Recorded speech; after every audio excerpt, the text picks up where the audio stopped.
Dans cette vidéo du chapitre 45, je résous une dernière situation tirée de la section 5.2 de Séguin portant sur la loi de Faraday. Il s'agit de la situation 4 intitulée « Un générateur de courant alternatif » dont on peut prendre connaissance à la page 435 de Séguin. Suite à la lecture de cette situation, on réalise qu'on nous demande encore de travailler le même cadre rotatif qu'on a déjà travaillé dans deux situations précédemment, et de cette fois-ci de le voir en rotation continue à une vitesse constante de 2 rotations par seconde. Il s'agit d'une situation typique, importante, pas nécessairement de 2 tours par seconde, mais un cadre qui est en rotation comme ça, c'est le principe de base de nos alternateurs qui nous permettent de produire l'électricité telle que Hydro-Québec nous la produit. Donc, c'est vraiment une situation fondamentale, typique là, pour un alternateur. Donc, on reprend la situation des données qu'on a déjà utilisées dans les situations précédentes. Donc, un cadre rectangulaire de 60 cm de côté dans un champ magnétique de 0,2 Tesla. Donc, ce n'est pas mentionné dans le libellé de la situation 4, mais c'est des données tirées des situations précédentes. La donnée qui s'ajoute à la présente situation, c'est notre rotation de 2 tours par seconde. Donc, c'est une vitesse angulaire qu'on avait vue dans le cours de mécanique. Donc, la lettre pour représenter de la vitesse rotative, de la vitesse de rotation, la lettre grecque oméga. Évidemment, dire 2 rotations par seconde, 2 tours par seconde, ce ne sont pas les unités de base qu'on va pouvoir utiliser dans quelconque équation de physique. L'unité de base du système international, ce n'est pas les tours. La seconde, c'est correct, mais c'est les tours ici que c'est pas correct. C'est en radians qu'on doit travailler dans les formules de physique si on veut avoir aucun problème d'unité. Donc, je suis obligé de convertir un tour, une rotation, 360 degrés, c'est l'équivalent de 2 pi radians. Donc, je vais multiplier mon 2 par 2 pi radians divisé par un tour. Les tours vont disparaître, puis il va rester des radians par seconde. Évidemment, 2 fois 2 pi, pas besoin de calculatrice pour tout simplement écrire que c'est 4 pi radians par seconde. Ou encore, là, tu utilises la calculatrice pour avoir la vraie valeur numérique. Le texte de la situation 4 se poursuit avec la donnée recherchée. On nous dit qu'on recherche la force électromotrice induite, l'équation de la force électromotrice induite en fonction du temps. Donc, mon inconnu, c'est la force électromotrice induite, mon point d'interrogation, mais c'est sous forme d'une équation que je veux l'avoir, une équation en fonction du temps. Donc, je veux la connaître à tout instant. Je ne cherche pas la force électromotrice induite moyenne comme on a déjà fait, ou la force électromotrice induite qui est une valeur unique parce que de toute façon, le flux est constant, comme on a déjà vu dans d'autres problèmes. Non, ici, la force électromotrice va varier en fonction du temps. Et là, j'aimerais avoir une équation. Personnellement, je rajouterais probablement à l'examen que je veux une équation, dans le fond, qui est fonction également de B, de l'aire du cadre. Et souvent, au lieu d'écrire juste fonction de T, on va regrouper le oméga et le T. Vous allez voir dans quelques minutes, à travers la vidéo, que ça, oméga T, ça revient à dire en fonction de θ, en fonction de l'angle du cadre également. Donc, j'y reviens tout à l'heure.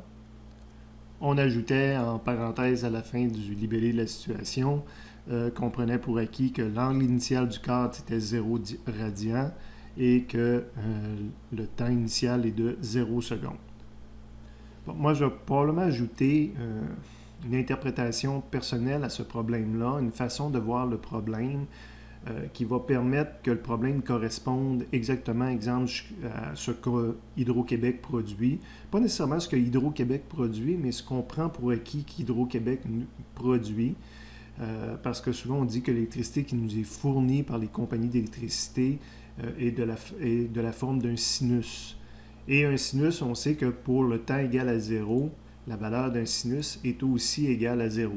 Okay? Mais dans les faits, il n'y a pas vraiment de différence entre un sinus et un cosinus si on ne connaît pas justement à quel moment que tout ça a débuté. Je donne comme exemple ici les deux courbes qui sont illustrées, deux courbes de type sinusoïdal. mais ce ne sont pas deux sinus. Il y en a un qui est un sinus, puis il y en a un qui est un cosinus. Mais évidemment, si je ne vois pas comment ça a commencé, je ne peux pas faire la différence entre ces deux courbes-là. Je vois bien qu'ils sont décalés légèrement l'une de l'autre, mais je ne sais pas lequel correspond au sinus, puis lequel correspond au cosinus. Je vais le décacher, même si je ne suis pas rendu là du tout dans le problème. Mais dans les faits, il y en a une qui correspond à une courbe de sinus, parce qu'un sinus commence à 0, commence de cette façon-là. Donc la courbe du bas correspondait à un sinus. Et celle du haut ne correspond même pas à un cosinus, mais correspond plutôt à une courbe de moins cosinus. Parce que le cosinus, il serait supposé commencer en haut. C'est comme le cosinus, mais elle a été inversée. Donc c'est la courbe de moins cos. Fait que c'est encore pire. Je ne pouvais même pas... je me trompais si j'affirmais que la courbe d'en haut, c'était la courbe d'un cosinus. C'est la courbe d'un moins cos. Donc, tant que je ne vois pas le début, il n'y a pas de différence. Fait que l'électricité qui est produite comme une courbe sinusoïdale, ben, si tu ne t'intéresses pas à l'instant zéro, tu t'intéresses n'importe quand plus tard, ben, que tu la décrives comme une courbe d'un sinus, comme une courbe d'un cosinus ou d'un moins cos, dans les faits, tu la vois osciller comme une courbe sinusoïdale, point. Sauf que, comme mentionné tout à l'heure, historiquement, conventionnellement, on dit qu'une force électromotrice induite de type alternative commence à zéro puis se comporte comme en bas ici, comme un sinus pur. Ben, pour arriver à ça, oui, ça nous prend les conditions initiales correctes, mais ça nous prend une combinaison aussi correcte du cadre.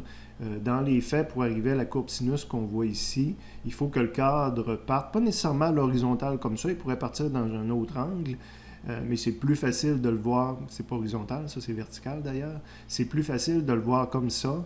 Il faut que je vois le cadre parfaitement perpendiculaire au B et que je définisse que l'air présentement est complètement à l'opposé. Le vecteur R, le vecteur qui correspond à l'air du cadre, est complètement à l'opposé. Mais c'est par convention, par définition, que je statue cela.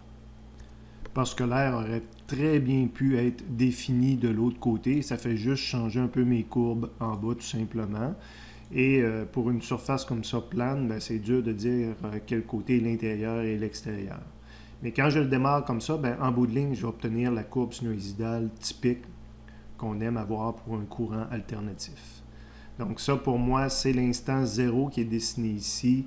C'est l'angle 0 du cadre. Quelqu'un pourrait dire, ben, le cadre, on dirait qu'il est à 90 degrés par rapport à X, ou le A, on dirait qu'il est à 180 degrés par rapport à l'axe des X. Oui, c'est vrai ce que vous venez de me dire, mais pour moi, présentement, c'est l'angle 0 de ma situation, cette position-là. Je poursuis au moins en me faisant un deuxième dessin pour montrer comment que le cadre tourne. J'ai choisi de le faire à 30 degrés, mais dans le fond, on ne me demande pas la réponse à 30 degrés. On me demande la réponse n'importe où. Je devrais enlever le θ initial ici. C'est fait maintenant. Donc, on me demande la réponse n'importe où en fonction pour tous les angles, pour tout le temps, quelle va être la valeur de la force électromotrice induite. Donc, moi, je me suis fait au moins un dessin pour dériver mes équations, pour trouver mes équations. Je ne devrais pas utiliser le terme dériver. La rotation que j'ai choisi d'illustrer, de 30 degrés, ben, le 30 degrés, le cadre tourné de 30 degrés, donc je peux le mesurer à cet endroit-là, dire qu'il est apparu un 30 degrés ici. Le vecteur A, évidemment, a lui aussi tourné de 30 degrés, même si je ne l'ai pas indiqué clairement ici, mais évidemment, du fait que c'est perpendiculaire, quand ça tourne de 30 degrés, bien, le A tourne de 30 degrés également. Ce que je dois surtout réaliser, c'est que si je continue, le cadre tourne comme ça, et j'attrape de moins en moins de B, j'ai de moins en moins de flux. Au départ, ici, j'avais un flux maximum, c'est la meilleure façon d'attraper du B, sauf que je suis dans le sens contraire du A, c'est pour ça que mon flux est à sa valeur maximum, mais maximum négatif. Et là, je tassais de 30 degrés, j'ai avancé à peu près ici sur la courbe, le flux est en train de diminuer. Quand j'arrive ici, le flux est 0, donc c'est le point ici sur la courbe. Quand je vais continuer à tourner, à un moment donné, je vais venir avec un flux maximum, je réattrape totalement le B, mais le A devrait maintenant dessiner aussi de ce côté-là. Donc là, les deux sont du même côté, j'ai une valeur positive de flux.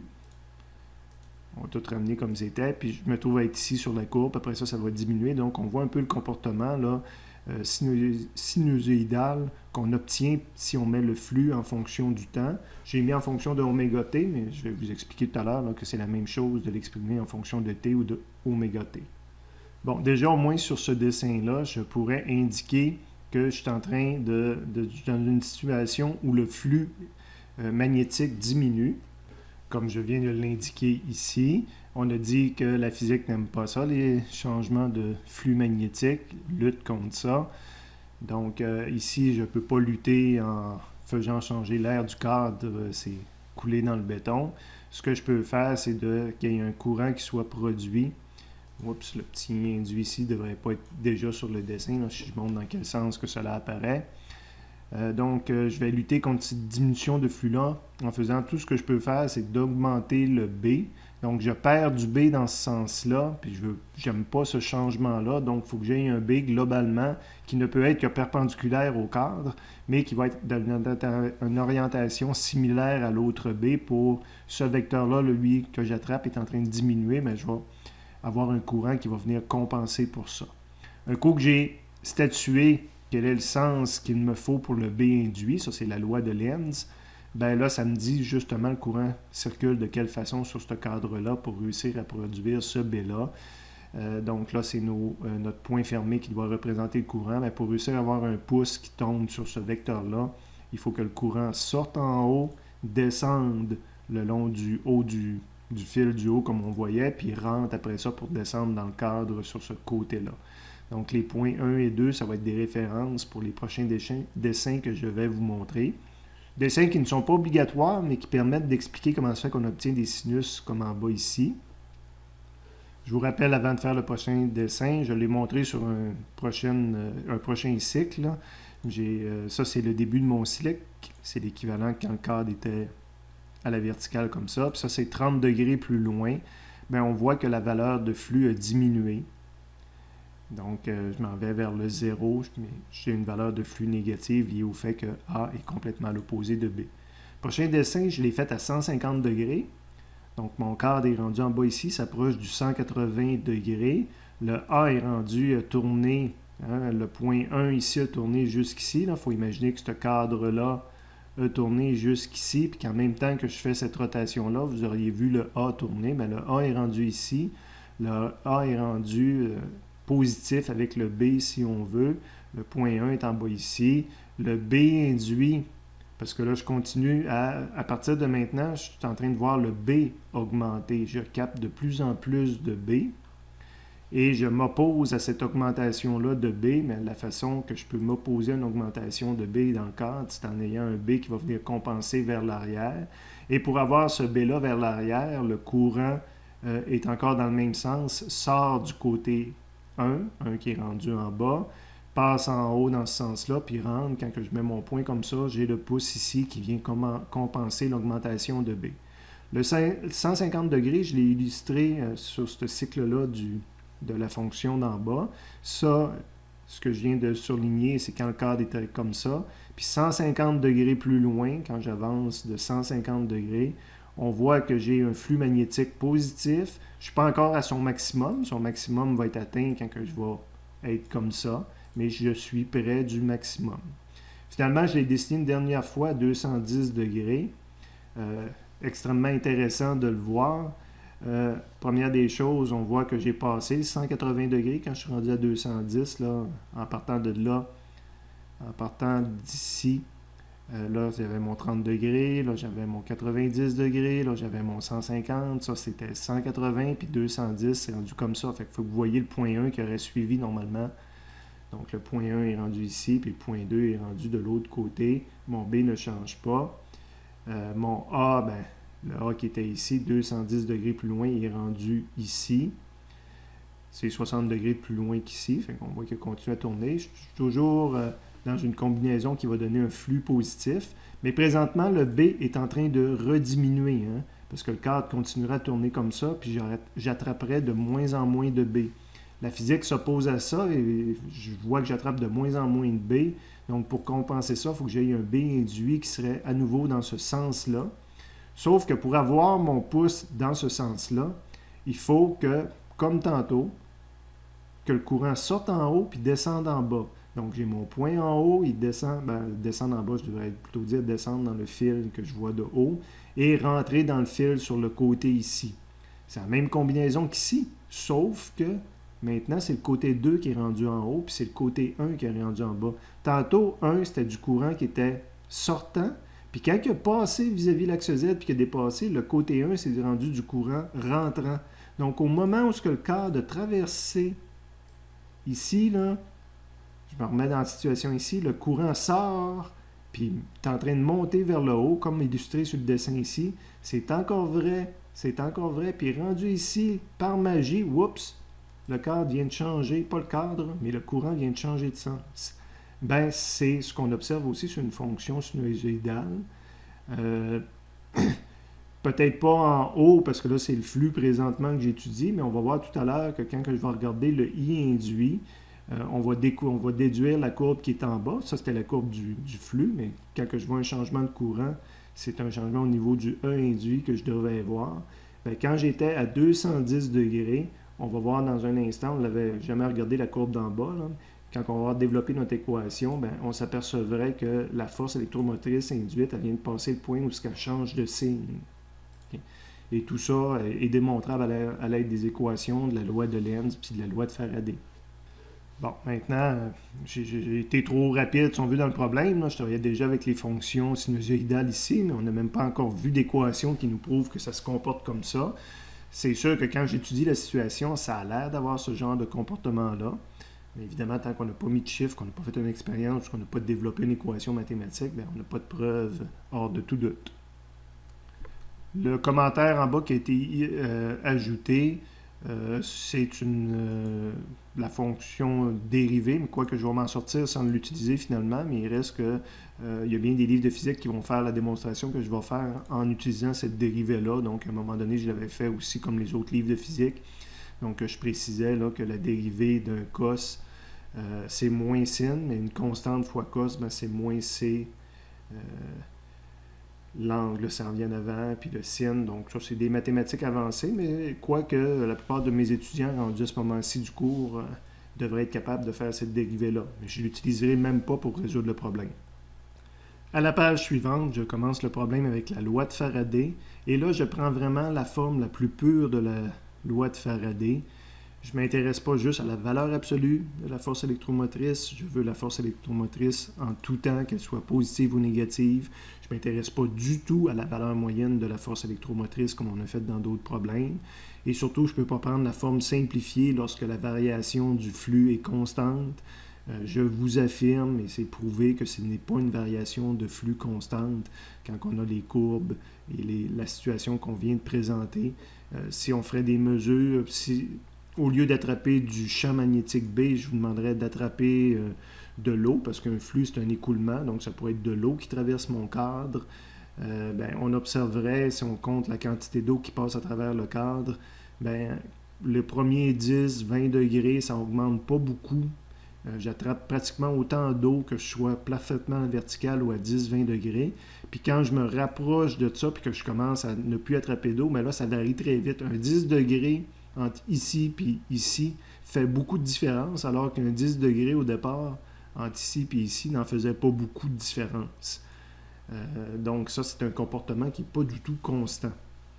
Donc je ne peux pas utiliser la simplification là, qui m'amenait à des deltas au lieu de la dérivée. Donc, je vais être obligé de faire une dérivée. Sauf que maintenant, je ne les fais plus dérivées. Même ma calculatrice est capable de calculer les dérivées. C'est pour ça que la prémisse de tout à l'heure tombe. Je n'ai même pas besoin d'expliquer aux étudiants comment faire une dérivée particulière. Donc, cette première équation-là me donne une équation et deux inconnus dedans. Ça, c'est mon inconnu supplémentaire que je vais trouver une formule de physique. Là, je vais calculer le flux dans un cadre. Et là, je vais prendre aussi la forme la plus générale du flux magnétique, parce que calculer le B perpendiculaire, de toute façon, ce ne serait pas facile. En plus, il faudrait que je le calcule partout dans l'espace. Il y aurait de la trigonométrie variée. Donc, je prends la formule qui s'applique de façon générale à toutes les situations. Donc, c'est B, A, puis le cos entre B et A. ce qui arrive, c'est que justement, cet angle-là varie continuellement dans le problème. Là. Fait qu'avoir une façon unique de calculer B perpendiculaire, c'est pas facile dans ce problème-là. J'applique cette équation-là à mon problème. Le B connu, c'est 0,2. L'aire du cercle, l'aire du cadre. Là, j'ai pas mis une formule intermédiaire. C'est vrai, habituellement, j'écris A est égal à L au carré. Là. Mais là, j'ai pris mon problème d'une vieille version, puis j'ai oublié d'isoler le A, mais il y a une formule de physique de cacher ici, que je ne comptabiliserai pas dans ce problème-là là, pour une rare fois. Fois cos de θ BA, bien là, θ BA, je n'ai pas de valeur numérique donnée dans mon problème. D'ailleurs, il va varier de toute façon. Donc, c'est ma deuxième équation que j'écris et j'ai 3 inconnus. Je viens de rajouter cet inconnu-là. J'aurais aimé mieux faire apparaître ici θ, parce que dans les données du problème, on me parle du θ initial, puis moi j'ai défini θ comme étant l'angle que je mesure par rapport au cadre, par rapport à sa position d'origine. Donc, ce n'est pas l'angle entre A et B. θ BA, ben, c'est l'angle entre B et A, qui serait l'angle ici, ou l'angle mesuré par l'autre côté, mais ce n'est pas ce 30 degrés-là. Sauf qu'il y a une relation entre les deux, par exemple. Si je le mesure de ce côté-ci, ça, c'est 180 degrés. Puis là, il faut que j'ajoute cette petite partie-là qui correspond à cette petite partie-là. Donc, l'angle θ BA, c'est 180 degrés plus mon angle de rotation de cadre. Ou l'inverse, de l'autre côté, je pourrais dire que c'est 180 degrés moins l'angle de rotation de cadre. Okay? Donc, ça me prenait une équation pour θ BA qui me ramène sur des paramètres fondamentaux du cadre. Donc, θ BA, j'ai choisi la version 180 degrés plus θ. C'est ma troisième équation que j'écris et je suis à 4 inconnus. Mais là, je dois penser à une relation supplémentaire pour θ. θ va dépendre de à quel temps je suis rendu, mais ça, le temps, ça ne cause pas vraiment un problème s'il apparaît dans une de mes équations, parce que je vais être en fonction du temps. Mais il ne dépend pas juste du temps, il dépend de la vitesse. Donc là, encore une fois, je vais faire appel à de la mécanique, de rotation. Donc, dans le cours de mécanique, à un moment donné, au lieu de faire de la cinématique de translation, on avait fait de la cinématique de rotation. Au lieu d'avoir x final est égal à x initial plus v fois delta t plus une demi a fois delta t, ben, quand on faisait de la rotation, c'était des angles, c'était de la vitesse angulaire, c'était de l'accélération angulaire, mais la forme est identique. Et ça me permet d'établir une relation entre θ avec le oméga donné dans le problème, puis avec le delta t qui est la variable dans laquelle je veux exprimer de toute façon ma réponse. Donc, si j'applique ça à ma situation, le θ final, on va l'appeler justement θ du cadre. Le θ initial, on a dit qu'on commençait avec un θ du cadre égal à 0. La vitesse angulaire du cadre est donnée, correspond à 4π. Ce qu'on a calculé tantôt, la vitesse angulaire, c'est 4π radians. Évidemment, il faut que j'utilise les unités officielles quand je suis dans une formule de physique officielle. Fois delta t, mais delta t ne me cause pas problème. Puis on va même exceptionnellement l'appeler ici juste t. Plus une demi. L'accélération, ben, il n'y en a pas. Le cadre il tourne à vitesse constante, à oméga constant. Donc, c'est une demi 0 fois t au carré. Donc, le terme de la fin va disparaître de toute façon. Donc, déjà, je pourrais le réécrire en disant que θ est égal à oméga fois t. J'avais deux termes qui étaient égaux à 0 et qui disparaissaient. Et ça me donnerait une quatrième équation et 4 inconnus. Donc, les 4 à faire en vert, si je suis capable de calculer une dérivée, le problème est fini. D'un point de vue physique, le travail est fait. Je pourrais confier les 4 équations en vert à un bon mathématicien puis il me résolverait ça. Comme toujours, je vais le résoudre. Ma calculatrice est capable de faire des dérivées, sauf qu'elle n'est pas capable de faire en même temps une dérivée puis un système d'équations. Donc, il faudrait comme que je résolve les 3 autres équations, puis qu'après ça, je calcule la dérivée. Ce qu'on va faire, aux difficultés de la calculatrice, était liée à dériver parfois un cos incapable, mais pas à tout coup. Là, ça dépend de ce qu'il y a alentour pour lui compliquer la vie. Donc, je vais faire quelques simplifications extérieures à la calculatrice.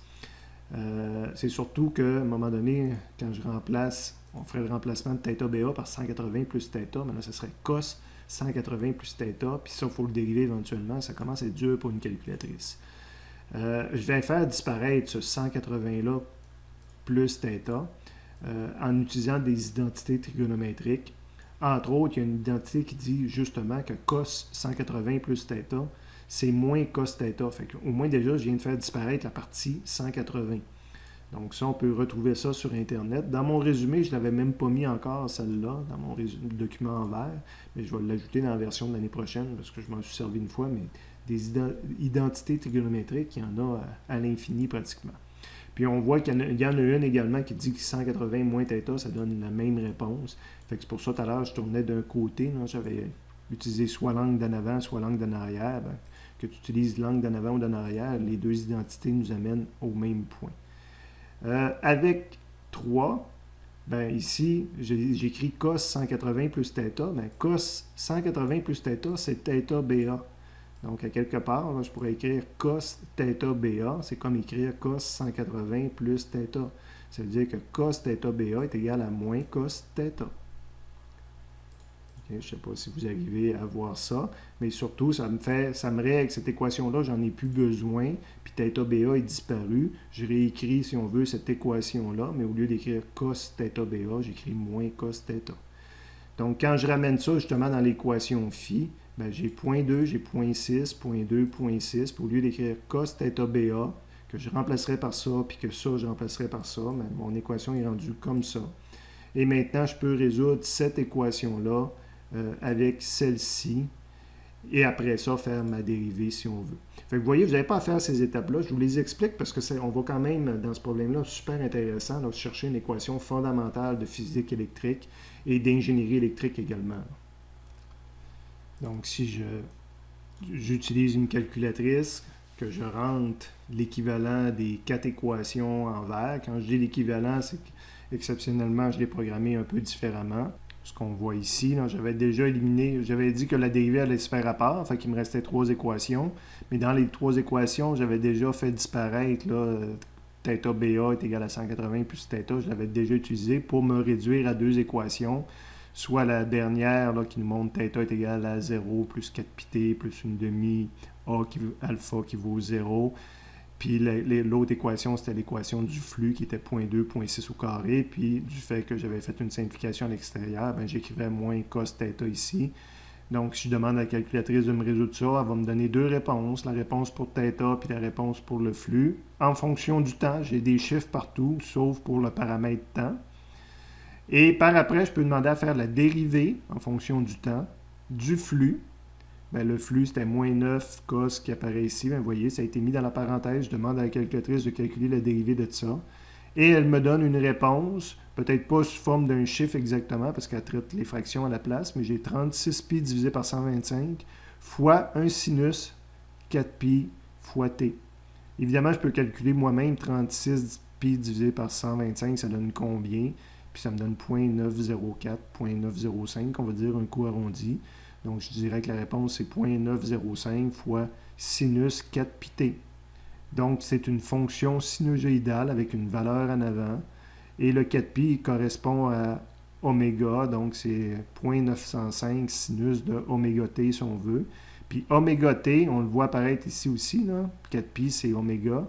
Donc, l'angle, quand je disais tantôt que θ est égal à oméga t, ça donne un angle. Donc, quand on prend oméga et qu'on multiplie par t, quand on prend un oméga qui est en radians par seconde, puis qu'on multiplie par des secondes, il nous reste des radians. Donc, oméga t, c'est un angle. Je retranscris les réponses que la calculatrice me fournit ici. Donc, elle me dit que θ est égal à oméga t. Dans ce problème-là, oméga vaut 4π, donc 4π fois t. Elle m'a donné une équation pour le flux, qui était moins quelque chose fois le cos. Donc, c'est ce que j'avais illustré sur la courbe ici. Je commençais par un cos, mais négatif, parce qu'il y a un moins en avant. Donc, ça, c'était la courbe du flux. Puis, elle me donnait une équation, un coup que je dérive, il faut que je prenne la dérivée de ça. Bien, la dérivée de ça, c'est une fonction sinusoïdale, le sinus de oméga t ou le sinus de θ, parce que oméga t est égal à θ. Puis, avec un paramètre en avant, c'est pas 0,95, mais tout simplement 0.905. Donc, la force électromotrice induite en fonction du temps se comporte comme un sinus qui a une amplitude de 0.905 volts. Donc ça, c'était ma réponse générale à ce problème-là, mais on pourrait généraliser ce problème-là en réalisant quelques petites choses supplémentaires. Ça, c'était une façon différente de le calculer, là. Le 0.905, dans le fond, il est égal à 0.072 fois le 4π. C'est la combinaison de ces deux choses-là. Dans le fond, si tu calcules le phi, puis après ça, tu le multiplies par le θ. Donc, ça, c'est l'équivalent. Je saute par-dessus ça rapidement. Mais ce qu'il faut réaliser, c'est que justement, pour obtenir la réponse, pour obtenir le 0.072, qui est ici, j'ai fait éventuellement le B fois le A. Donc, le B fois le A. J'ai multiplié par le oméga, le 4pi, jusqu'au temps que j'arrive au 905. Puis après ça, il y avait le sinus. Donc, ça, c'est une équation générale pour tous les cadres. Là. Si vous essayez de multiplier ces chiffres-là, vous allez retomber sur le point 905 ici. Donc, c'est une équation générale pour tous les cadres. B, A, oméga, sin, oméga t. D'ailleurs, je l'ai essayé, je l'ai généralisé dans la calculatrice. Je vais vous le montrer. J'ai reprogrammé la même séquence, les deux équations, mais sans mettre de chiffres. Là. Quand je voyais 4pi, tantôt, je mettais oméga à la place. Que mon B, c'était mon point 2. Fait que vous voyez, j'ai utilisé les lettres plutôt que les chiffres. La calculatrice me donne le θ est égal à oméga t, écrit dans l'ordre opposé, me donne le flux qui est moins AB, puis surtout quand je dérive après ça mon flux, je tombe sur AB, oméga, sin, oméga t. Donc, ce que l'on voit là, dans le problème ici, A, B, oméga, sin, oméga t. Donc, cette équation-là s'applique pour n'importe quel cadre qui va avoir un air différent dans un champ magnétique différent et une vitesse de rotation. Je vais toujours tomber sur cette équation-là. Avec comme particularité que les trois premiers paramètres, c'est l'amplitude de mon sinus. Le sinus varie entre une valeur maximum correspondant à BAW. Donc, c'est ce qui est mentionné en bas dans le problème. Là, dans le fond, mon maximum, ça va être le 0.905 volts qu'on a calculé dans le problème, donc BA fois. Fait que n'importe quel courant alternatif produit par un alternateur de ce type-là, je pourrais dire que la force électromotrice maximum, ça va être BA fois oméga. Puis minimum, ça va être l'inverse, c'est le même chiffre, le moins 905, mais avec un signe moins, donc c'est le même BA fois oméga. Donc si je connais le champ magnétique utilisé dans l'alternateur, l'air de l'alternateur et la vitesse de rotation de l'alternateur, je peux calculer la force électromotrice soit maximum, soit minimum. Souvent, la valeur absolue, j'avais un 905 positif puis un 0.905 négatif, on va dire que ça, c'est ma force électromotrice induite maximum. Et on avait vu dans la partie qu'on a faite du cours sur les circuits électriques, on avait fait une toute petite partie sur les circuits en courant alternatif, qu'on utilisait plutôt la force électromotrice efficace, qui était la force électromotrice maximum d'un courant alternatif divisé par racine de 2. Donc là, dans ce cas-ci particulier, ça serait mon 0.905 divisé par racine de 2. Donc, ce cadre-là qu'on est en train d'étudier aurait une force électromotrice induite efficace de 0.640 volts. Je vous rappelle ce que ça veut dire ça. Ça veut dire que j'obtiendrais les mêmes résultats électriques, les mêmes comportements électriques, au lieu d'utiliser un sinus. Si j'utiliserais un signal continu que cette valeur-là, j'aurais le même comportement. Fait que si je veux faire allumer une lumière, la lumière allumerait de la même intensité. Si je veux faire chauffer quelque chose, une résistance pour produire de la chaleur, soit que j'utilise le signal montré ici de type sinusoïdal avec une amplitude de 0.905 volts, ou soit j'utilise un signal continu qui n'a pas de sinus, mais au lieu de prendre 0.905 volts, je prends 0.640. Bon, évidemment, ici, ça ajoutait beaucoup de choses dans le problème, mais tout en rouge différent. Je voulais absolument faire les explications que je trouve importantes, mais je vous rappelle là, que je ne questionnerai pas sur des parties qui sont en rouge différentes de cette façon-là. Il y a déjà assez de matière pour que j'arrive à questionner ailleurs, mais c'était important que j'en parle là, pour les étudiants qui vont se retrouver étudier dans plusieurs domaines du génie, pas juste électrique, génie mécanique, industriel. C'est important de comprendre ces notions-là également. Génie informatique probablement aussi.